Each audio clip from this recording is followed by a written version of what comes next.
Hello everyone, तो कैसे हैं आप लोग। आई होप आप सभी लोग ठीक होंगे। तो आज का अपना टॉपिक है एक्टोपिक प्रेगनेंसी। तो आइए डिस्कशन करते हैं अपन एक्टोपिक प्रेगनेंसी के बारे में। क्या होती है एक्टोपिक प्रेगनेंसी? एक्टोपिक प्रेगनेंसी का मतलब होता है कि इम्प्लांट्स आउटसाइड द यूट्रस, यानी कि यूट्रस के बाहर इम्प्लांटेशन हो जाना। फीटस का कहाँ पे इम्प्लांटेशन होना? यूट्रस के बाहर। कितनी प्रेगनेंसीज में से? 1 से 2%। ऑल प्रेगनेंसीज में से 1 से 2% चांस होता है एक्टोपिक प्रेगनेंसी के। और कहाँ कहाँ पे इम्प्लांटेशन होता है तो वो देख लेते हैं अपन।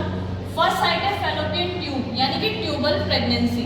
सेकंड है ओवेरी, नेक्स्ट है एब्डोमिनल कैविटी एंड नेक्स्ट है सर्विक्स। तो यहाँ पर इम्प्लांटेशन हो सकता है। इसके रिस्क फैक्टर है, क्या क्या रिस्क फैक्टर है वो देखते हैं। स्मोकिंग, एल्कोहल, यानी कि जो वुमेन्स स्मोकिंग करती है, एल्कोहल यूज करती है, उनमें ज़्यादा चांसेस है। पेल्विक इन्फ्लामेटरी डिजीज, यानी कि किसी को पीआईडी है तो उसमें चांसेस है।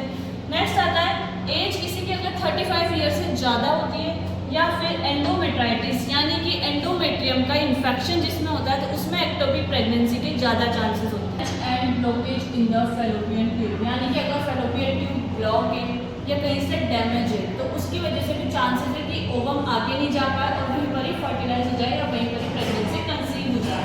नेक्स्ट आता है कि एक्टोपिक प्रेगनेंसी में सिम्टम्स क्या क्या आते हैं। तो abdominal pain, pelvic pain, bleeding और डिजनेस हो सकता है, यानी कि चक्कर आना, उसको ब्लीडिंग बहुत ज़्यादा होगी, पेल्विक एरिया में उसको पेन रहेगा और पेट वगैरह में उसको दर्द रहेगा। डायग्नोसिस में अपन क्या करवाते हैं? प्रेगनेंसी टेस्ट करवाएंगे तो वो पॉजिटिव आएगा, यानी एचसीजी जो है वो पॉजिटिव आएगा।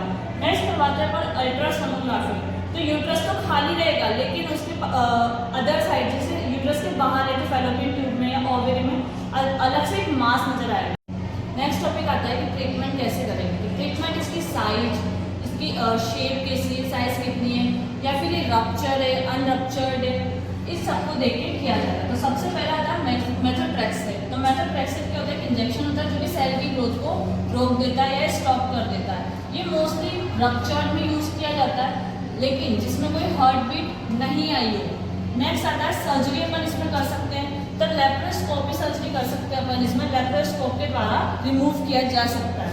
नेक्स्ट आता है कि ट्यूब को अपन को डैमेज होने से बचाना है। जब भी अपन रिमूव करेंगे तो उस वक्त क्या ट्यूब डैमेज होने के चांसेस ज़्यादा होते हैं, तो अपन उस ट्यूब को डैमेज होने से बचाना है। तो आज के लिए इतना ही, मिलते हैं कल की क्लास में। आपको नोट्स टेलीग्राम चैनल पर मिल जाएंगे।